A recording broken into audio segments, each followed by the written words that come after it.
Hello guys, good morning. Ah, ngayong umaga, magpapatrol tayo sa ating area. Wala guys, samahan nyo ako. Yan. Ito yung area ng parking. Ito yung sa mga binabantayan ko. Yan. Awa naman ng Diyos, wala nangyari ngayong gabi.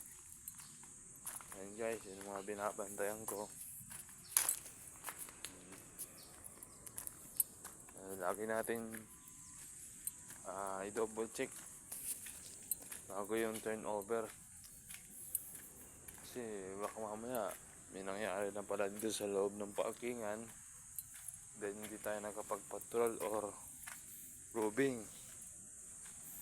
Pwede sa atin sisi kung ano nangyari.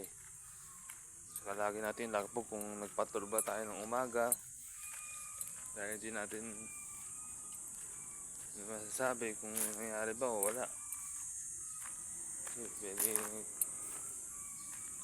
pwede may mangyari talaga kahit umaga. Ayun naman guys, kailangan wala tayo tatamarin sa pag-roving. Kasi yun lang naman trabaho natin. Ang dali lang naman, check mo lang, obserbahan mo lang kung may nabago ba, kung may mali ba sa area mo, sa pag-obserba mo. Kung meron man, report, logbook. Huwag natin kalimutan mag-roving guys pagkatapos natin pag-monitor sa area. Yun ang pinakahuli sa lahat, roving. Para pag oras ng turnover, nakapag-roving kayo, kompleto yung turnover natin. Hindi tayo nag-aalala pag uwi natin. Ayan guys, sandali lang, umihi lang ako.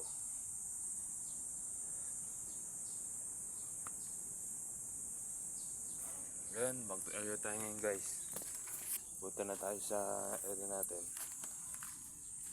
Base naman sa obserba ko dito sa area ko, okay naman, ganoon pa rin naman.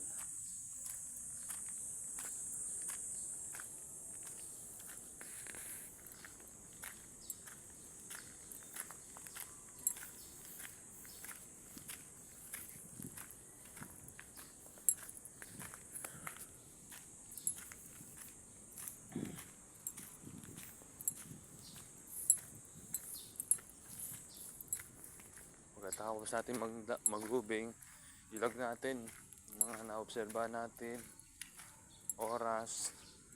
Huwag tayo tatama rin, basta after na nag-roving tayo, nagsulat natin sa logbook. At least may panlaban tayo na nag-roving tayo sa ating area. Lamang guys, ingat tayo sa ating pwesto palagi.